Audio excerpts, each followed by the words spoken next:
revenue was under expected at 10,000, just over 10,000. That will pick up. We've been very busy this month with back to school vaccines. I was at ISAC from August 20th to the 22nd.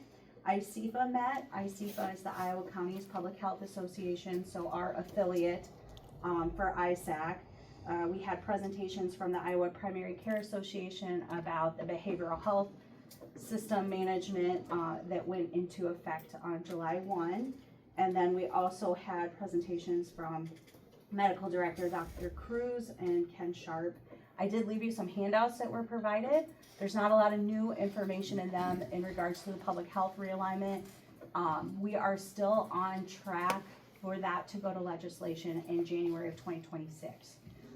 Recommendations are being made to the governor by IHHS, but they were not ready to share those out with us yet. There won't be any summer tours like there were last year though. There are no new cases in measles. We had established a weekend call schedule. We were getting some after hours and weekends calls for testing and tracing. We did not have any positive cases in Henry County. We had our back to school event on August 11th. We had 102 children and 75 families registered. Our numbers were down from last year, so we had 37 children that received 92 vaccines. That's compared to 63 children who were given 137 vaccines last year.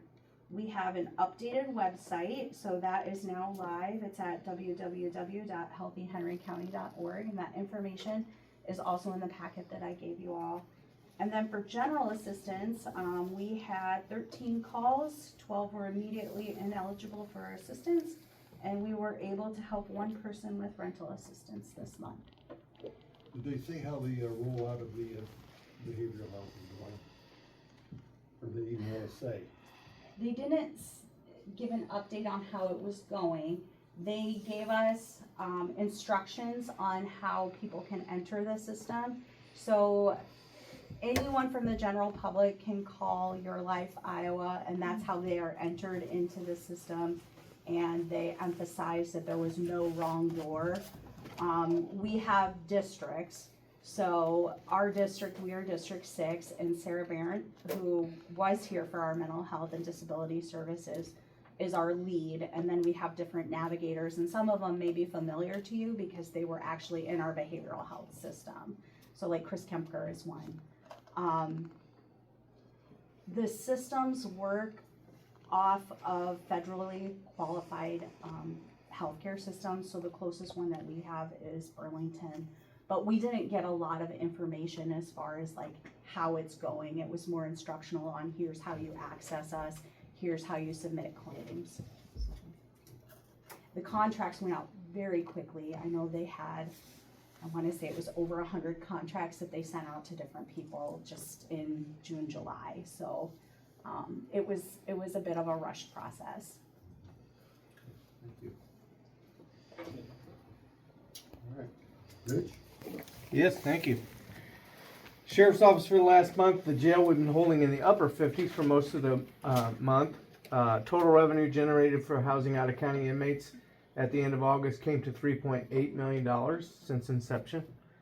Business continues to be slower in 2025 for all emergency services. We've had 14,051 calls for service as of the end of August, comparing that to last year at 15,550, so we're down 1,500.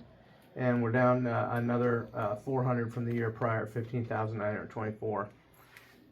Staffing at the Sheriff's Office, we welcomed another new jailer this last month. Chloe Collis has been hired and started in the jail, and she's doing very well.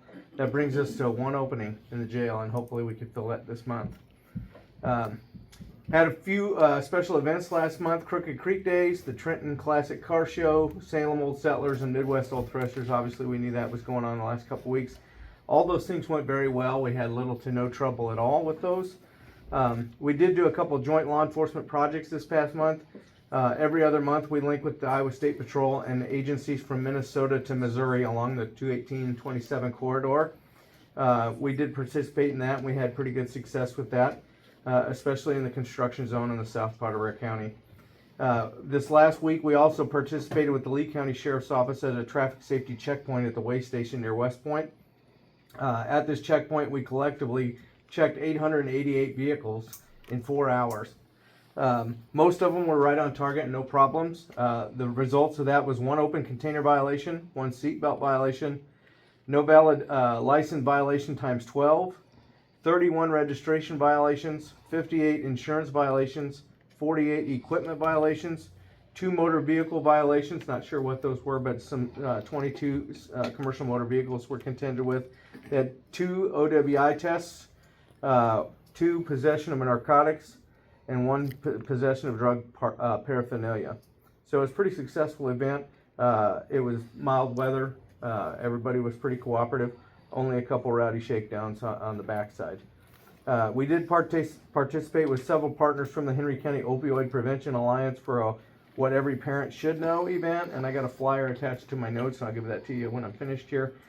We did that with the Mount Pleasant Police, ADS, HHS, several other partners, and it was held last night at Mount Pleasant City Hall, and it went pretty well.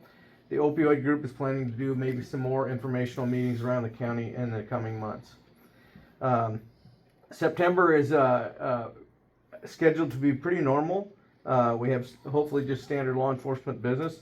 The only exception to that is we do have our annual jail inspection by the Department of Corrections coming up the 12th, and we're all prepared, ready to go for that.